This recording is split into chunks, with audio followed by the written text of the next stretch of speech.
More are on their way. According to the Washington Post, quoting unnamed Pentagon officials, they could be used for coastal raids or to occupy Kharg Island, a crucial terminal for Iranian oil exports. If US ground forces do get involved, it would be a serious escalation in a war that already feels like it is slipping out of control. It would also be an incredibly dangerous operation, however they carried it out. That was hinted at by the Speaker of Iran's parliament, Mohammad Bagher Ghalibaf, who said Iranian forces were waiting for them and would set them on fire. Iran's Islamic Revolutionary Guard Corps says it's carried out a wave of strikes in the Gulf against what it says are US and Israeli targets. Azadeh Moshiri sent this report from Dubai. It's clear Iran is still willing and able to carry out sustained strikes on its neighbors in the Gulf, making them a focus of its reprisals. There have been repeated attacks on infrastructure across the region over the past few days, with major aluminium plants in the UAE and Bahrain damaged. Kuwait now says one of its military camps has been hit and damaged by multiple attacks, leaving 10 of its personnel injured. Bahrain is implementing a curfew on civilian ships and waters, preventing them from going to sea between 6 p.m. and 4 a.m. It said it was taking action to protect its coastline in the face of blatant Iranian aggression. The authorities in southern Israel have warned of a possible hazardous materials leak after a chemical storage unit was damaged in an Iranian missile attack. Residents near the Nir Hovav industrial zone were told to remain inside and close the windows. Well, news from the BBC. One of Russia's largest oil exporting facilities on the Baltic Sea has been damaged by a Ukrainian drone strike for the second time in days. The local governor said emergency workers were fighting a fire at the port of Ust-Luga, Nisberg. Ukraine's been carrying out repeated long-range drone strikes on Russian oil facilities on the Baltic. Meanwhile, President Zelensky has said Russia has 3,000 drones and 1,500 aerial bombs at Ukraine in the past year. Has held local elections in 10 municipalities. It took place amid tensions between the governing party of President Alexander Vucic and student groups who've campaigned for the last 2 years against alleged government corruption. Numerous confrontations were reported near polling stations. Governments at a United Nations Wildlife Summit in Brazil have approved the listing of 40 new migratory species for international protection. The summit brought together the more than 130 signatories to the UN Convention dedicated to conserving animals that cross national borders. Electra Smith reports. The new listings include South America's giant otter, a freshwater species seen as an important indicator of river health, and there's the striped hyena, found across parts of Africa, Asia, and the Middle East, but the world's only surviving type. Convention signatories are legal protect animals at risk of extinction and their habitats. A recent UN report revealed almost half the world's migratory species are in danger. Top threats include deforestation, agricultural expansion, and pollution. The Secretary-General of African football's governing body, CAF, has resigned. Veron Mosenga-Omba said he was retiring. His departure comes during the fallout over decisions to strip Senegal of the 2025 Africa Cup of Nations. BBC News. Hello there, you are listening to the newsroom on the BBC World Service with me, Nick Miles. So, the US military build-up near the Gulf is gathering pace. On Saturday, the 250-metre-long USS Tripoli assault ship arrived in the region. On board are believed to be 3,500 American military personnel. A few hours after that happened earlier, the Washington Post reported that the Pentagon is preparing for weeks ground operations, and although it's up to President Trump will actually those plans. In response to these developments, Tehran remains defiant. We'll hear more on that in a moment from our BBC Persian correspondent. But first to our World Affairs reporter, Joe Inwood. Joe, you're here and you've been analysing what's going on. How risky an operation would a ground operation be for America? Well, Nick, I think it depends exactly on what they go for. But what we're talking about here is either attempts by the to take one of the islands, Kharg Island, we talked about, there's a big oil refinery, a big oil facility there, or the other one are special forces raids inland. Now, those are both going to have different risk profiles, but both of them will be very significant. If they try and land on an island, say Kharg Island, The problem is they're in range of Iranian artillery, Iranian drones, Iranian missiles and rockets, their battery systems. That could be very, very dangerous indeed. Any kind of operation like this comes with significant risks. Anything involving special forces, of course, those are far more secretive, but those are always going to come with risks as well. What they'd be doing, it's thought, is going in and trying to take out Iranian facilities, the kind of places where their naval drones are stored, the things that are threatening shipping. So we've got a range of options. We should say there may be many more that we're not aware of, but all the things that are being discussed will come with significant risk. And all the things you're outlining are things that the Washington Post say that they were told by officials. Specifically, no decision has been made yet. Yeah, so the job of the Pentagon, and this is what the Washington Post say, is they present options to the president, and they say these are the range of things that we could do in order to achieve what your strategic aims are. What we don't know is what decision, if any, President Trump has made. Now, previously, when he's been asked by reporters about whether he's putting troops on the ground, he's always said variations of, no, we're not going to, but if we were going to, I wouldn't tell you, which I think we can probably interpret as, we don't know. And the truth is, probably we will find out what decision he finally makes if or when, or maybe if not, we see troops or hear about troops actually going on the ground. Okay, so many countries around the world are affected by this conflict. Talk today about the war in Islamabad, the Pakistan capital, between the foreign minister there and his Egyptian, Saudi and Turkish counterparts. Let's hear what Pakistan's foreign minister Ishaq afterwards. The foreign minister held a very detailed and in-depth discussion on the current regional situation, the possible ways to bring an early and permanent end to the war in the region. The foreign ministers expressed concerns that the ongoing conflict is extremely unfortunate for its devastating impact on lives and livelihood across the region. I briefed the visiting other foreign ministers on the prospect of potential US-Iran talks in Islamabad. The visiting foreign ministers expressed their fullest support to this initiative. So, Joe, clearly Pakistan is interested. It shares a land border with Iran. What chance is that any of these countries, and specifically Pakistan, could have any kind of impact on negotiations? I think the most optimistic way we could describe these is talks about the possibility of talks, because we really are a long way away from getting the belligerents, the warring sides around a table here. But it's interesting that you've got these big regional players, countries like Turkey, Egypt, Pakistan, and of course Saudi Arabia, all trying to come together to find some kind of solution. And it's an indication of just how wide the shockwaves being caused by this conflict, the economic shockwaves in this case are. I mean, by means of just illustration, it's been announced that the Egyptians are now sort of rationing and cutting down their lighting being used and stopping shops opening after 9 o'clock because there is a looming energy crisis.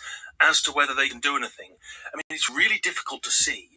Even persuasive, powerful countries like the four we've got here, when you have a situation where the Iranians and the Americans and Israelis are talking essentially at cross purposes, if you look at what it is that they are demanding from the other, they are completely mutually exclusive. And so I think we're going to need to see a shift in the position of one side or both sides before you get any kind of peace deal taking place. Thanks, Joe. Joe Inwood there.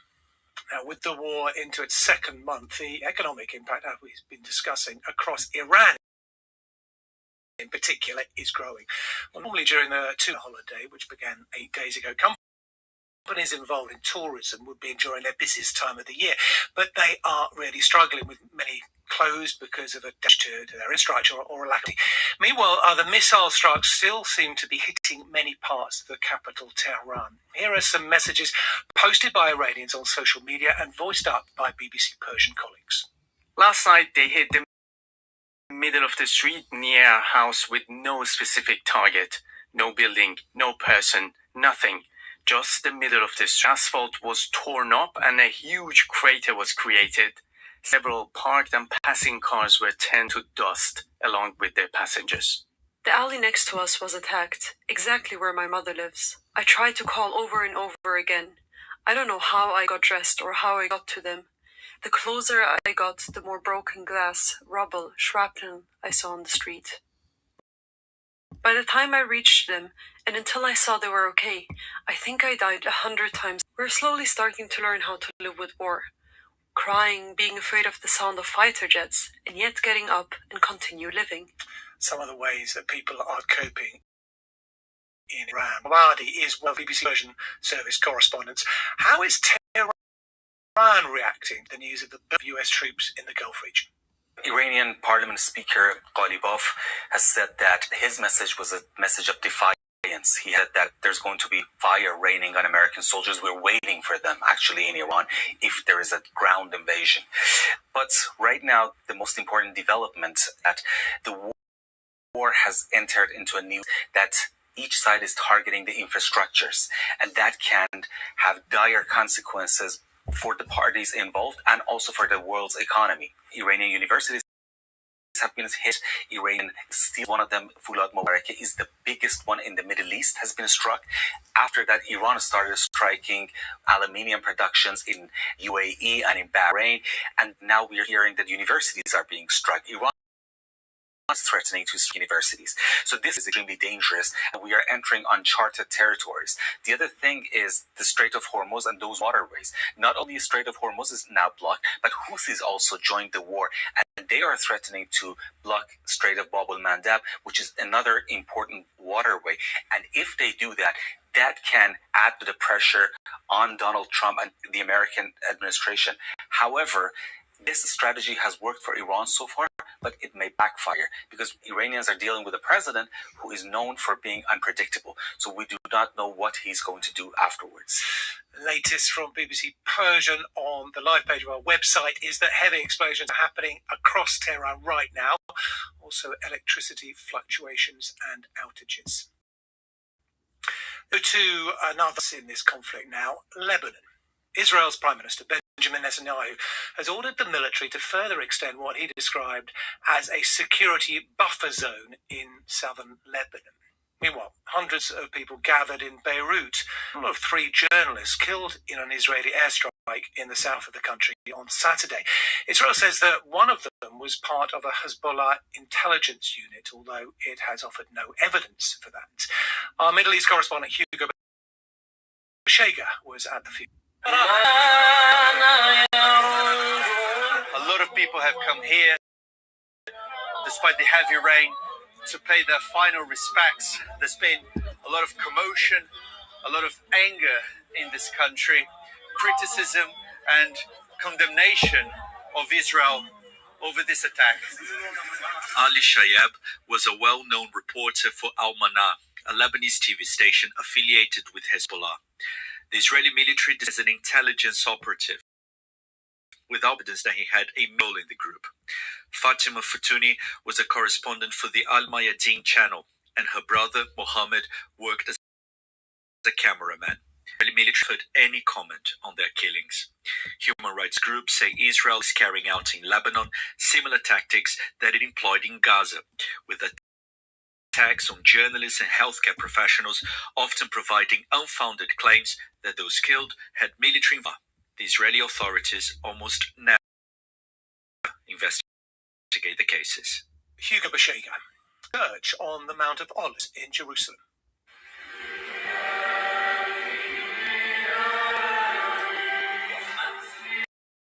Hymns are being to celebrate the Christian feast day known as Palm Sunday. But the traditional processions along roads lined with palm branches to the Old City and then to the Church of the Holy Sepulchre were banned this year. The Israeli authorities said this was a security reason in connection with the war against Iran. The Latin Patriarch of Jerusalem was even banned from celebrating a private Mass at the Church of the Holy Sepulchre. Pier Battista Pizzaballa said this was the first time in centuries that church leaders had been prevented from celebrating Mass there on Palm Sunday. A correspondent in Jerusalem, Christian Usher, told us what happened. There wasn't going to be any with a congregation. The Church of the Holy Sepulchre, Al-Aqsa Mosque, the Western Wall have all been closed down for security fears because of the war. And just last week, there was a fragment of an Iranian missile that fell quite near them. So the Israeli authorities fear a mass casualty event, potentially, if there are large numbers. But what the Latin patriarch and the custodian of the Church of Holy Sepulchre wanted to do was essentially have a private man holding a mass in order to preserve that continuity of hundreds of years, as Cardinal Pierbattista Pizzaballa, the Latin Patriarch, described it, of the most Roman Catholic figures in Jerusalem holding that Mass for Palm Sunday, which is, of course, a very, very important moment in the Christian calendar. It heralds the start of Holy Week leading to Easter. It's actually a moment of celebration in a way. It commemorates in the New Testament the story of Jesus Christ entering Jerusalem in a moment of triumph. So they was prevented from doing that by the police. Now the police, the Israeli police, have given a statement essentially restating their prohibition of anyone holding a gathering like this because of security reasons, saying that the Latin Patriarch had been informed of this, that his request to hold this Mass had been rejected the day before. But as I say, the way that the Latin Patriarch and his office are framing it is that this was an entirely private affair. So it didn't transgress those prohibitions. It wasn't going to be a mass gathering. The procession that normally takes place every year on Palm Sunday, with palms, with olive branches that have been blessed by the priest, begins up on the Mount of Olives, comes down to the Old City, and then goes to the Church of the Holy Sepulchre. That was not allowed this year, but there was a small mass that was held in the church up on the Mount of Olives where it normally begins. We went there, we attended the Mass. There were around 70 or 80 of the local Christian community gathered there. There were palms that were handed out, but nobody left there to begin that procession. It was a moment of prayer, as the Latin Patriarch had essentially called for. You know, he'd said previous to this that people shouldn't be discouraged. They should still lift their voices in prayer, even if they weren't able to show their devotion in the way that they would normally do. Well, Sebastian Usher, and there's a lot more on the latest developments in the Middle East on the BBC News website. You're listening to the newsroom from the BBC World Service. Now, the countdown is getting closer. The Artemis II crew members have arrived at the launch at Cape Canaveral. Within 3 days, they could be in space. The first crewed journey towards the moon, around it, and back again in more than 5 decades. A short time ago, they answered reporters' questions from their quarantine facility. Let's take a listen to how they're feeling. We are not doing this for the superlatives. We're doing this because it's a unique opportunity, going for all and by all. This is what NASA embodies. This is what the space program around the world embodies. And we are of that journey. I want to highlight, I guess maybe one is the tension, I call it. I live in this dichotomy between happiness that a young woman can look at physical option or her interests, or even if it's not something she wants to do, she can just be like girl power, and that's awesome. And that young brown boys and girls can look at me and, hey, he looks like me and he's doing what? And that's great. I love that. But I also hope we are pushing the other direction. I have to talk about these first, that one day this is just human history. It's a story of humanity, not black history, not history, but that it became history. So it is something to celebrate, a bunch of firsts. That's definitely not necessarily telling the whole story. And it's also not celebrating any. If there is something to celebrate, it's that everyone who has a dream gets to work equally hard to achieve that dream. And we're at a time where we've recognized the importance of, if we are not going for all and by all, we aren't truly answering all of humanity's call to explore. That, to me, is what's worth celebrating. From my perspective, is what you're seeing here is, yes, a Canadian is going to go into deep space. That's an extraordinary thing. But I hope others outside of Canada feel part of this too, because this is just an acknowledgement of anybody who shows up and is able to contribute something meaningful to our future endeavors can be part of this mission. I hope the Commonwealth sees himself in this mission. I hope all the international partnerships see themselves flying on this mission, because they truly are. It's not just 3 Americans and a Canadian. It is people literally around the world, and it's a beautiful thing. And we're going to go do something very real, very challenging, and that's what will make it inspiring. That was the Canadian astronaut Jeremy Hansen, and before him you heard the American Commander Reed Wiseman, the pilot Victor Glover, and Christina Cook. The launch is currently scheduled to take place away. Well, Dr. Adam Baker is a British space engineer. He's been telling us about the expectation. This is the first lunar mission with people for almost 55 years. There's 4 people traveling on it. It's going to travel to and around the moon for a number of orbits and then come back. So they're not planning to land on this particular mission, but it's testing the ability to send people out beyond Earth orbit into deep space and bring them back safely. And there'll be some scientific exploration and endeavors done as well. The moon is our nearest neighbor, and it's the perfect stepping point to go further into the solar system. It's a stable platform, it's a well-known orbit, it's close enough to the Earth so that if things go wrong in the bringing astronauts back, it's also full of useful natural resources, rocket propellants in the form of water ice and metals, and we can refuel on the moon and use it to springboard more efficiently to Mars than if we go directly. So that's one of the real advantages of going to the moon. The world has lots of other priorities. The Artemis program, you could say that in a time of conflict, it's a good way to try and bring the world together. Dr. Adam Baker. In recent weeks, we've discussed a lot about the growing concern of a potential global fuel crisis because of the war in the Gulf. A lot of Asian countries are really feeling the effect already. Despite the focus on oil and gas, chemicals are also being affected, which may also have a global impact, including the element helium.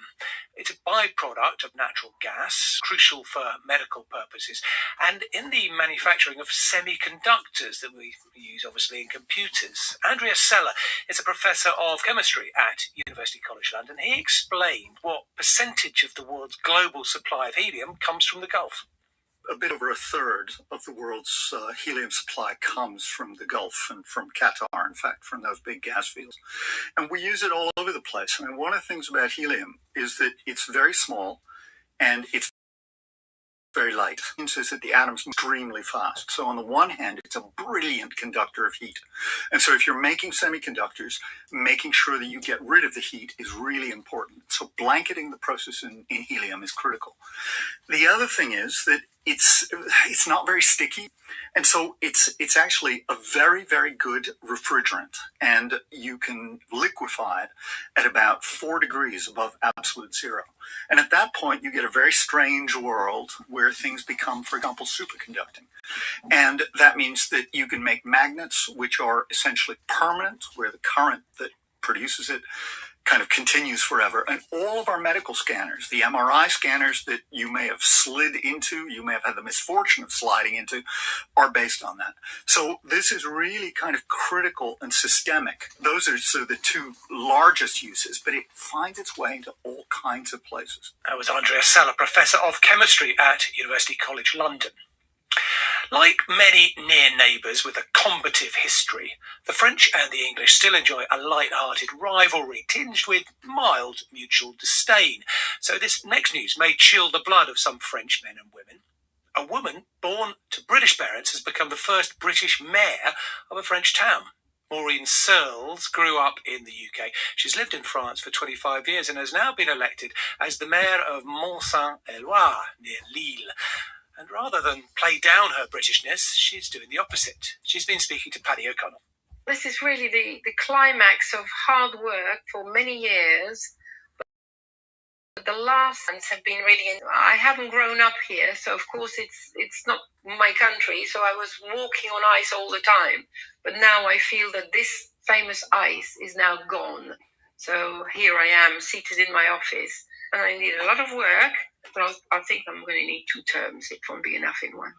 You are power hungry now, Maureen. It's like suddenly it's 2 terms. And well, it's not power hungry. It's to do for the village. So much needs to be done. This morning, a simple example. This is all. It's small little Mary, and it's also a post office, tiny village post office. And there was this mother that came in with a little boy and said, "Bonjour, madame." And I looked at the little boy and I said, "Oh, hello." And he was just astonished because I spoke English. I said to the lady, "Oh, from now on, we address all children in English." And she sort of said, "Well, this is brilliant. I'm happy for you." And it was a joke, but she took it quite serious. And she was absolutely delighted this idea. Should you high tea in the town hall? Well, we're trying already. I have brought, at Christmas, I've tried the mince pies and things like that, and you should see the faces of people. What's in here? What's that? You know, and slowly it's been Anglicizing the Mary. And we're now going to have a Burns night as well. I'm planning to have an English breakfast for the children at school, just so they see what we're having baked beans and for breakfast. It's not croissant. No, we're having baked beans. Why? So all that is, it's not because I'm trying to British rules here. It's just because I'm trying to open the mind of a little village to its little routines, its little frames, always the same, just broader idea, and in a lively, happy way. I must admit, I import my sausages from Ireland, and I do have an English breakfast. That won't change. Yes, I'm voting for you. I'm voting for you. Tell us what we can learn from Mont Saint-Éloi. What should we be doing from your village in return? When I arrived here, my husband and myself, we liked the fact it was a little village, little cozy little village, very French, easygoing. We were very quickly accepted. There was a lot of space, which I miss in the UK, but it's also this easy life. Come along, join in. And it's less rigid in its ways. And is there anything to beat the joy of a freshly baked baguette under your arm? That's the best. We have no shops in the village. And one of the things I said to a young just graduated being baker, I said, oh, look, I would love to wake up in the morning with the smell of a French baguette or croissants. I would love it. That was Maureen Searles, a British in France, trying to the entente cordiale between the two nations. I've got to say, I'd be very happy to export the beans across the channel as long as they give us a nice croissants and French bread in exchange. That is it for this edition of the program, and the rest. Goodbye.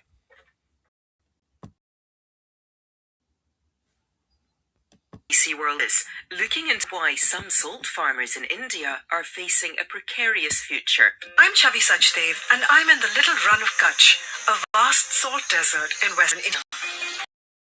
Nearly a third of India's from traditional farmers, Agarias, who have cultivated it here for more than 6 centuries. But its practice is unacceptable. There are fears they could target the Bab al-Mandab Strait, a vital global shipping route.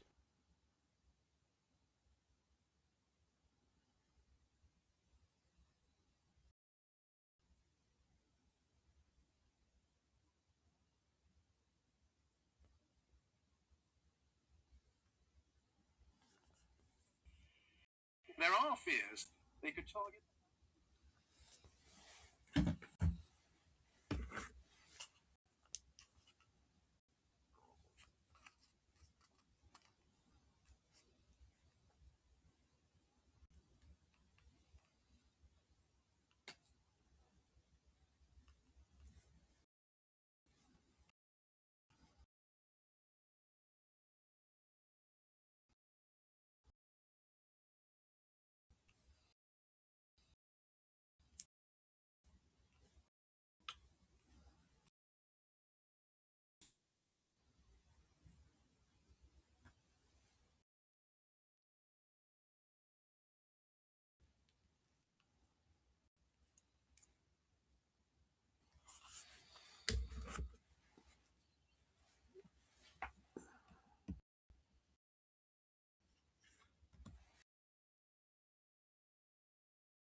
Could escalate after Iranian-backed Houthi Yemen.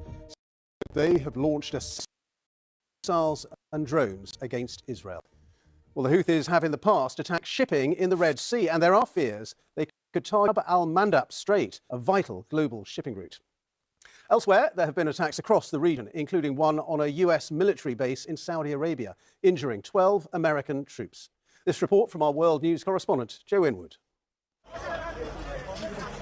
It has become a familiar sight.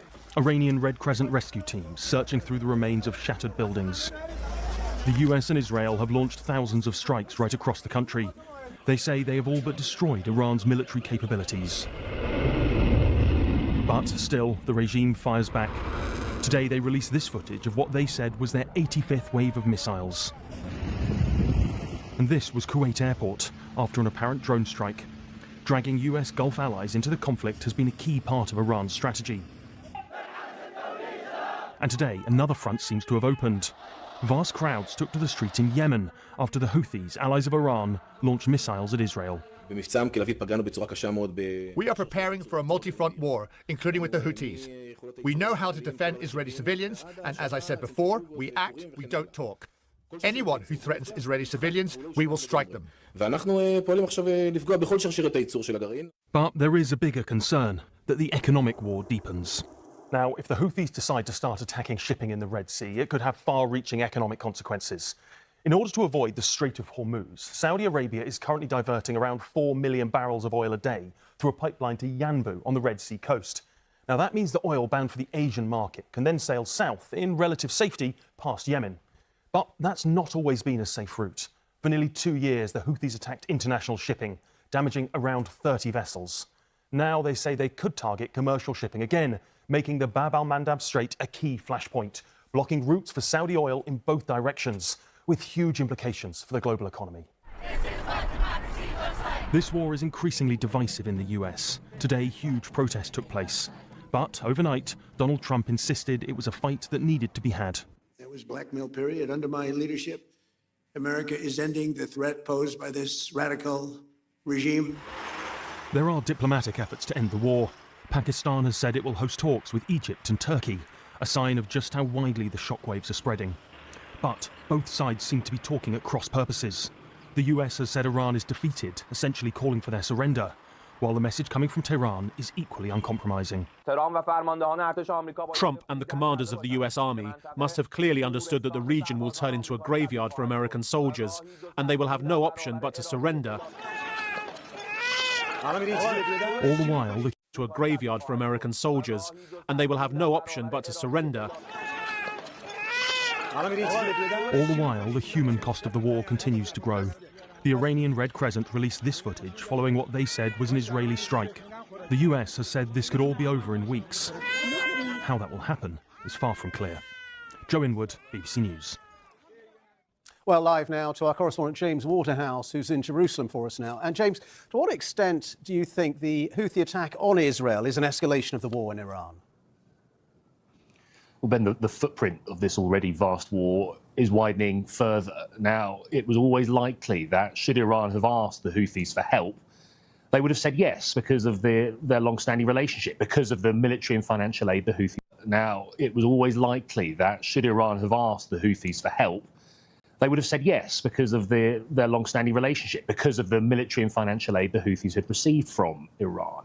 We have had 2 reported missile strikes or attempted missile strikes today. Israel's air defences aren't usually too troubled by missiles launched from the south, but of course it's also having to defend against salvo after salvo of Iranian missiles, which make their way over, and today has been no exception.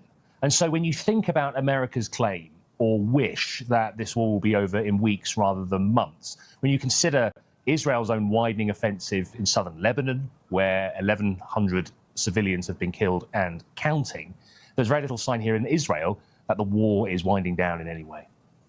All right, James, thank you very much indeed.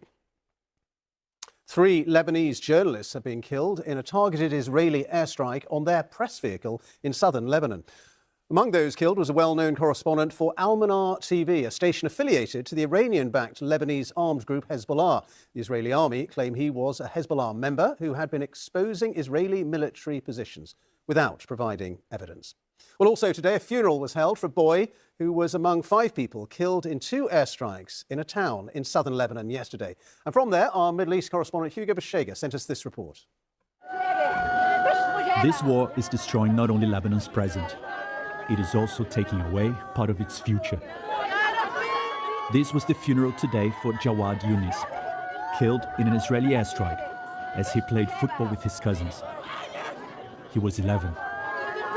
His mother was devastated. As he played football with his cousins. He was 11. His mother was devastated. My son is gentle and pure. He loved the idea of martyrdom, and when he grew up, he wanted to be with the resistance. He wanted to resist the enemy Israel, who killed him.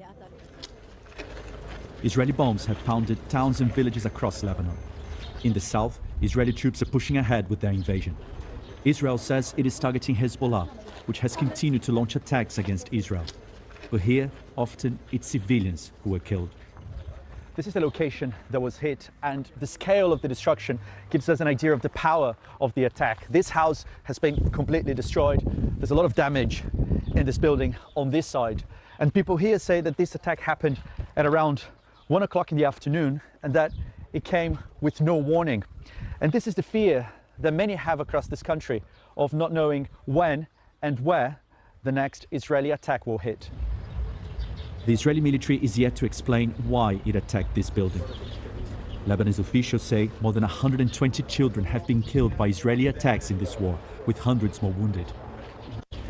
Lebanese officials say more than 120 children have been killed by Israeli attacks in this war, with hundreds more wounded. And then my back. Jawad's aunt, Zainab, survived the attack. 1 hour later, I have She has a broken spine and fractured leg, but doctors believe she will fully recover. Had you ever imagined my back?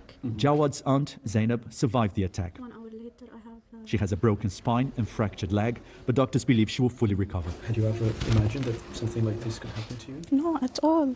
There's nothing for Israel to bomb us, because I'm sitting with my husband and with my children. We're playing football with me and my cousins, and then Israel do this thing. Israel and Hezbollah are vowing to keep on fighting, and more innocent children will be lost to a war they're too young to understand. Israel and Hezbollah are vowing to keep on fighting, and more innocent children will be lost to a war they're too young to understand. 500,000 people on this demonstration, the biggest demonstration ever against the far right, and it gives us all confidence to carry on. Thank you very much.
I see unity. I see solidarity. I see love. I see we are together. Look around, I mean it, look around, look at the people around you. We are intergenerational, we are white, we are black, we are Asian, we are Muslim, we are Christian, we are Jewish, we are non-faith, we are community, and together, we will win! The tide is turning. There have been dark times. I know people have been scared and we have been afraid. But days like this are here to send a message. A message to Tommy Robinson, to Nigel Farage, to those who appease them. The message is, when we turn up, in our hundreds, in our thousands, in our hundreds of thousands, we are unstoppable! We see what's happening in the United States. We see children snatched in the streets. We see people shot in cold blood. We see the warmongering. And the right, the far right, they see that as their blueprint. But people in this country have seen reform for who they really are. They would have dragged us into this illegal and unpopular war. And we say today, this is not in our name. This is not our war. And looking out today, I see so many flags and so many slogans. I know we are here for our migrant communities, for our trans communities, for the Palestinians. Our struggles are interconnected and we stand in solidarity. There's three things we have to do. Number one, we must not give an inch to the Daily Mail, to the right-wing hacks, to the people who spread hate and division. We will defeat you. Second, we say to reform, we know exactly who you are. You are climate-denying, Trump-loving, NHS dismantling, corporate stooges. And finally, we have to tackle the cost of living. It is time to lower people's bills. It is time to tax billionaires, nationalise the water companies, rent controls, make sure we have the energy cap so people aren't choosing between heating and eating. But more than anything, today is a march, and it does not stop here. This is just the beginning. Go back to your communities, to the community centres, to your trade unions, to your friends, to your neighbours. We must organise in our communities. Local elections are coming in just a few weeks' time. We will defeat hate. It's time to make hope normal again. Thank you! Today, in this crowd, we can have hope. We can have hope. We can have hope in the goodwill that has brought together the Together Alliance. We can have the hope and the belief that the great majority of people in this country do not want to see racist violence on our streets. The majority want us to live together as brothers and sisters, to live together, black, white, brown, Muslim, Christian, Jew. We want to live together, and that's the majority. The Together Alliance represents that majority. Our estimate is now that there are 500,000 people on this demonstration, the biggest demonstration ever against the far right, and it gives us all confidence to carry on. Thank you very much. Also, remember, when the Tories were using posters saying, if you want a college for a neighbour, vote Labour. Yes, yes. But we also remember the rise of the National Front, and we fought against the National Front back in those days. And then we get votes for policies which were promising to force repatriation on the people from the Caribbean. And then we had the rise of the BNP in the 80s and the 90s. And then we had the Spivs and the millionaires in UKIP. And then now we've got reform. And of course, therefore the Tories with the same toxic policies that UKIP had and the NF promise of forced repatriation, which is what Theresa May did in her government. Exactly. And anyway, over the years, obviously, we've visited all kinds of places, from America, Australia, Africa. We've been to all those places and performed. And one thing that we come to the conclusion of is that working people around the world have more in common with each other than they do with their elites and the billionaire class. Thank you. Press your button, not your feet. With the Ultra Fit. More room for your toes. Ultra. Stay out there. People keep asking if this is a scam, so I'm going to prove it's not with actual science. With each other, they do with their elites and the billionaire class. Thank you. We are here in unprecedented numbers to say to the racists and the fascists that you shall not pass. And we are here to say to politicians in all parties that you shouldn't be trying here to say to politicians in all parties that you shouldn't be trying to copy reform. You here to say unprecedented numbers. Thank you. We are here in unprecedented numbers to say to the racists and the fascists that you shall not pass. And we are here to say to politicians in all parties that you shouldn't be trying to copy reform, you should be trying to challenge them. We shouldn't be pandering to reform. We shouldn't let Nigel Farage set the agenda. We are a better country than this. We are not people that want to blame immigrants and asylum seekers for poor housing, for poverty, for difficulties. We know who causes difficulties and oppression in this society. It is the billionaires. It is the millionaires. It is not immigrants and asylum seekers. The struggle has to continue.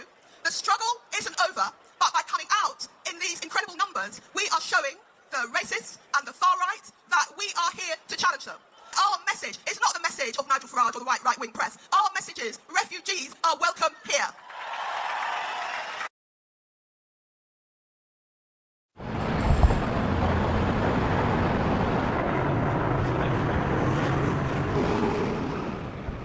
We welcome both the principle and content of that motion, and we will deliver on it as soon as we can. As such, government departments have been instructed to retain any material which may be relevant, and work is underway to identify documents which fall within the scope of the motion. We will do so as soon as possible.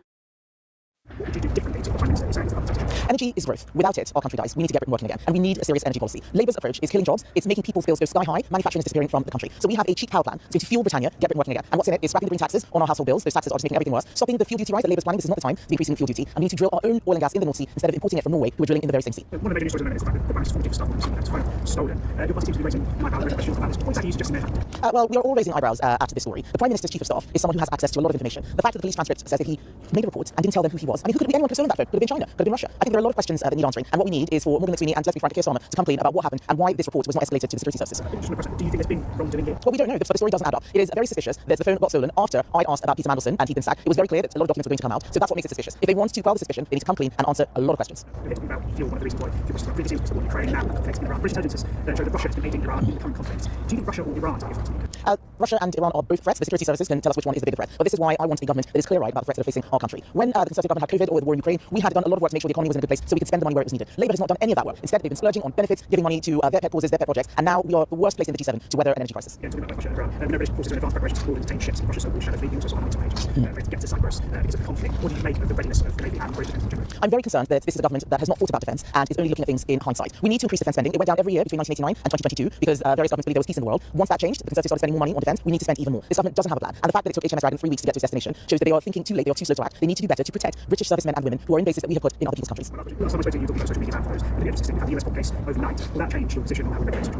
The US court case actually reinforces my position on a social media ban for under 16s. Social media is no longer new technology. We've now had time to observe its effects. We've seen a whole generation of young people go through it, and what we've seen is increased anxiety, increased depression. These platforms are designed to be addictive, and I don't think that these big tech companies should be profiting off our children's mental health.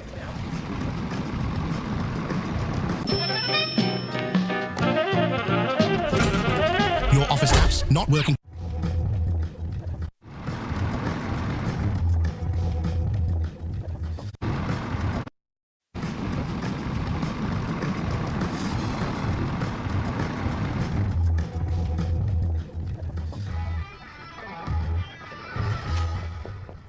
Good morning, everyone. Thank you.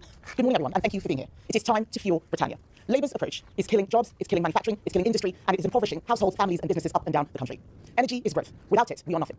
Why are we fueling Britannia? Because we need to make sure that we can get Britain working again. Yesterday, we all heard the Prime Minister tell us that he's not in charge of the country, that actually it's Ed Miliband who's running things. I think that's wrong. This is not about whether we should use renewables or not use renewables. This is about making sure we use our own resources. At a time when there is an energy crisis, we need a government that can get Britain working again, and Labour is not it. They will try and pretend that all the problems have started because of the war. That's not true. We have been telling them to do this for nearly 2 years. And who is hurting? It's families who are struggling to pay their bills. They don't know that those bills are being high because of Ed Miliband's green taxes. It's van drivers who are running around the country trying to get things working again. And what's Rachel Rees planning to do? Increase fuel duty.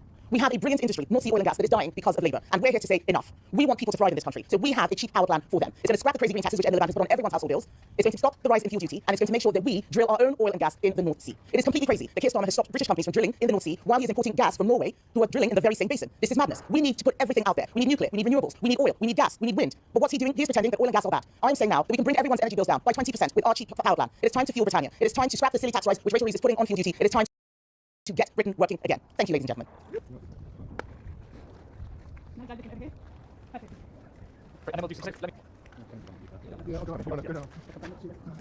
And then I wonder if we do one on the side, guys. Looking, yeah, one put you back in the at the door. Yeah, we can do that as well.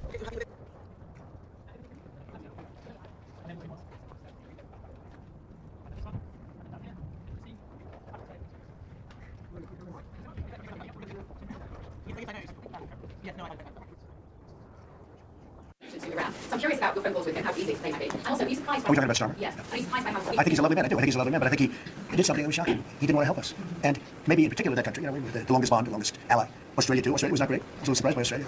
I wouldn't say anybody was great, other than the 5 countries in the Middle East. We never really had very much support. You know, we spend trillions of dollars supporting countries. And this isn't the big league deal. This is sort of little league ball for us. This was like we decimated them in a period of a week. In the first week it was over. In the first few days it was over. I think the Navy took us 3 days to essentially annihilate it. They weren't there. So if there's ever a big one, which I hope there's not, but if there's ever a big one, I don't think they're going to be there. And that's not fair. And we have to remember that as a country, because we spend. They weren't there. So if there's ever a big one, which I hope there's not, but if there's ever a big one, I don't think they're going to be there. And that's not fair. And we have to, because we spend trillions of dollars protecting the countries of NATO. They weren't there for us. For small time. This is small time. You know, Venezuela's a big deal, but it's not the big one. They weren't there. So what makes you think they'd be there if we needed them for something? And your Prime Minister was not there, as you know. He was there after we won. He said, we'd like to send some ships. I said, we already won. You don't need them anymore. Can you explain why he was reluctant to help? Why what? Why he was reluctant to help Iran? He didn't have to. I didn't ask him. I just said, just tell me, you know. I mean, we're always going to be there. At least we were. I don't know about anymore, to be honest with you. I have to be honest. And we were always there when they needed help. We always would have been there when they needed help. I mean, think of it. We're there to protect Europe from Russia. In theory, it doesn't affect us. We have an ocean, big, fat, beautiful ocean. But we're there to protect NATO, to protect them from Russia. But they're not there to protect us. It doesn't make sense. I tell you, a lot of people were big NATO people. I was never big. It's okay. I got them to pay 5%. By the way, they haven't paid it yet. You know that. I got them to pay 5% from 2% to 5%. They didn't pay it yet. I got them to pay up to 2% because they weren't paying the 2%. Then I got them to pay 5%, which they should be at. And we had a lot of, that was great. Only Trump could do it. The problem is they haven't paid. Because if you look at the numbers, they haven't paid yet. So we were there for them. If they were not there for us, did we need them? No. I never thought we needed them. I was more doing a test. I said, I really would love to have you come up. Bring your boats. You can sail through the beautiful Hormuz Straits, and you can protect people that are being shot at. They didn't do it. And that's small potatoes. Do you understand what I'm saying? Go ahead. Explore Sunday hotels on the OYO website.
Central London, a river of people streaming through the city. We've seen, old people, younger people, families with children, others also coming from different parts of the UK. We've seen people get off intercity buses, and the organisers say they want this to be the most significant anti-racist, anti-far right protest in British history. And now, of course, we've spoken to those who've come here today, and many of whom have told us that they're here to take a stand against what they call the politics of hate and division. We're an inclusive country and we welcome people here, and we're happy to have people here. We celebrate the diversity. Politics of hate and division. We're an inclusive country and we welcome people here, and we're happy to have people here. We celebrate the diversity. Need anything from Tesco? Like a Tesco Finest Wiltshire cured crackling gammon, or a delicious Tesco Finest crackling pork shoulder joint. Now, even better than half price this Easter with your Tesco Club card. Because every little helps. Weeks rather than months. Do you agree? Well, it's very hard to say. I want to see this war brought to an end as quickly as possible. It's having an impact globally, not least of all here in the UK. You look at what's happening with oil prices. But the people I'm most concerned about are the Iranian people who are living under a brutal regime. And right now, what that regime is doing, even attacking its own neighbours who haven't attacked it at all, is very concerning. So de-escalation and bringing the conflict to an end as quickly as possible is what I hope will happen. When you say you're most concerned about the Iranian people, well, of course, there are people elsewhere in the Gulf, and indeed our own people. But let's just talk about what you would do here. If the United States asks us to send troops into the Middle East in support of the Marine Expeditionary Unit, should we? Well, I don't have the details that the Prime Minister will have on how ready we are to do those things. What I've always said is that we have to act in our national interest. That's the most important thing. And making sure that our country is secure is absolutely essential. Cooperating with allies is absolutely essential. What I'm worried about is that the Prime Minister has been caught unprepared. When the war in Ukraine started, we were able to send munitions and support long beforehand. We could see what was coming. Even back in January, we were talking about a potential war in Iran. Keir Starmer looks to not have been prepared. You look at how long it took HMS Dragon to get to Cyprus, and I'm more concerned about the preparedness of the government. Well, look, I mean, we can talk about the government all day, but I want to talk about where you stand. And some of it is not entirely clear. I want to ask you this. Do you agree with the Kemi Badenoch, who said of the government 3 weeks ago, they're not doing enough. What they're doing is catching arrows rather than stopping the archer, i.e., we should have been in right at the very beginning. Or do you agree with Kemi Badenoch, who said last week, I wouldn't have joined in the initial strikes? No. Well, both of those things are correct. I've been very consistent.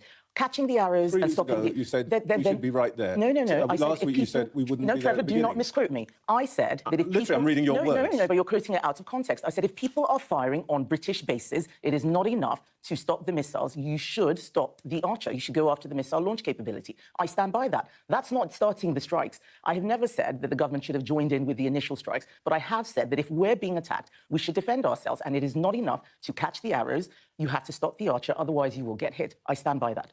That is not, neither of those two statements are in conflict unless you take them out of context. The person who has actually flip-flopped is Keir Starmer. No, let me finish. The person who's actually flip-flopped is Keir Starmer. I told him right at the beginning that he should let the US use our air bases. He said no because Ed Miliband told him to say that, and eventually he said yes. And you would have said yes to the American use of our bases? Because when it comes to US versus Iran, Iran is an enemy of this country. Irrespective of who started it, we have a long-standing defense and security relationship with the US, which is very important. So yes. And you would have let them use our bases and make our bases a target? Well, as you can see, that was irrelevant. Iran is attacking people irrespective of whether they have been a part of this or not. We need to look at Iran as what it is. We have been dragged into this war, whether we like it or not. What we do now is what's important. And what I'm concerned about is that strategic defense relationships, not just with the US, but with our Gulf allies, Cyprus, are now being put at risk because the Prime Minister doesn't really have a plan. It's not about joining strikes. It's about having a plan. What's his plan? And his plan is just...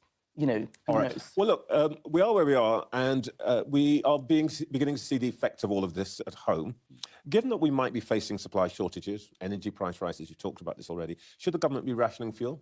Well, what the government needs to do is start drilling our own oil and gas in the North Sea. That is what it should be doing. Yeah, you're answering a question I haven't asked you. No, I will ask you that question. But should the government be rationing fuel now? So I'm not... The government has access to more information than I do on this specifically. There are things that they can do to increase fuel supplies. They're not doing them. So going to fuel rationing...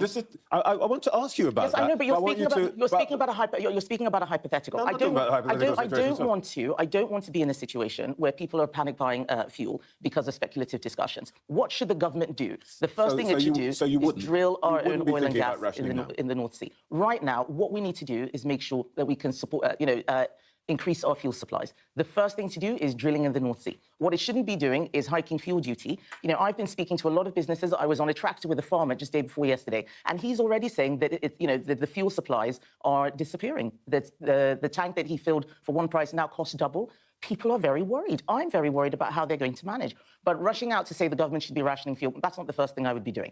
The first thing they should do is start drilling our own oil and gas in the North Sea. It's important for our energy security, our economic security, our national security, and they're not doing that. Well, this is all... that's all very helpful, but the point is none of that oil would come on stream for years. No, that's not with the gas. The gas would be... I know you could start pumping gas from the Jackdaw field. We heat our homes with gas. All the gas in the North Sea is used in this country. But I've been asking you what should happen in the next few months when this conflict is on, which is what people are worried about. Right. What will happen between now and the summer, not what will happen next year or the years after. Well, I'm not even talking about next year. I'm talking about this year. This is one of the things... There will be no oil coming out of Rosebank this year. You know that. Get ready with me in an entirely pre-loved outfit where we talk not about fast fashion, but fast tech. A whopping 5 billion devices get thrown away every year, and 80% of those are actually still functional. Just like with fast fashion.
I go on, you want go do it?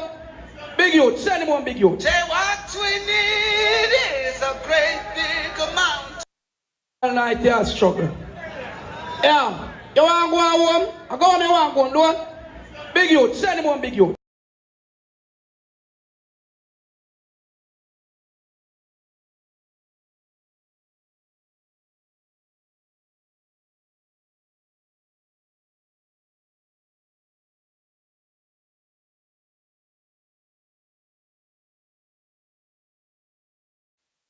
All night you are struggle. Yeah, you want go home? I go on, you want go do it? Big youth, send him one big youth. Say what we need is a great big mountain park. Send him one big youth. Big enough to take the world. Him say clash down people, you don't see who kill him, you know. Can count them Go on, 400 years or more. Jack, go on. Send him one. Send him one big youth. By the score. Out of sight.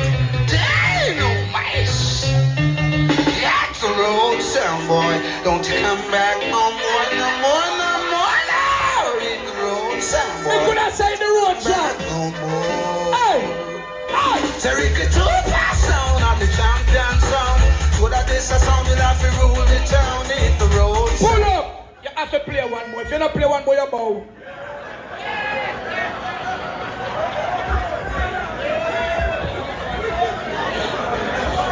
If you don't play one boy, you bow.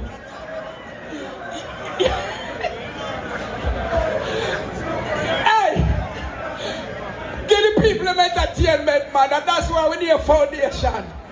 Now the little boy them can't do this. No. Wait, sit down. Talk, my father. Talk. Trooper, let me tell you something. Anything what I do it just for the people them. With the respect of the audience and the decent people what is here, I want to play a song. I'm going to play my last little song. And I'm going to tell you that this one is for you. And for the people who is here, we thank you for coming out and supporting this great moment. You don't have to know, the people them know him, you don't know him. Black Scorpio, the only sound that kill all other sounds. Throw them down flat to the ground. No recovery, no standing up, no leading up. Flat, we kill all other sounds. The number one sound, Scorpio sound. Lord of mercy. On the silent step, Scorpio will throw you down. In a mystic form, he will kill you too. He will make you run until you wanna cry. Make you wanna die. Be careful, be careful. Scorpio gonna throw you down like a thief in the night. Stealing, stealing, stealing. Scorpio, stealing, stealing, stealing. He will throw you down flat to the ground. You and your team Trooper, man, wait, look now. You love Mikey? You love Mikey, come on. Wait now, man. Hold on, come on. Trooper, you know what saved you tonight? Trooper now get you. Yo, how much song have you play already? You check? I have to play 7, you know. Here we go. And I want the people them listen. This is some sample me I go in. I mean name what me name. Scorpio sound, I remember, is an original pioneer in the business. Now you have some sound boy just coming on Scorpio and talk about them run. But remember, man, when Black Scorpio stick out them sting, man, anything in the way, dead. So all of the sound boy over there start push up on the head like chink from white shirt color. Leave boy and Black Scorpio really one of the wickedest thing, man. Bury some man and fan it from them case. All of the guys them watch again, man.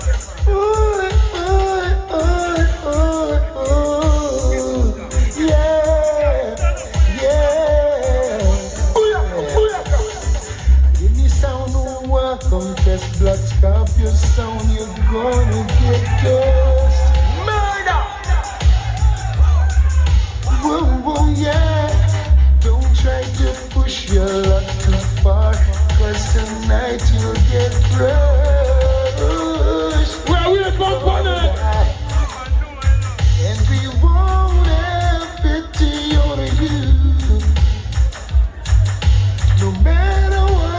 try, won't get through.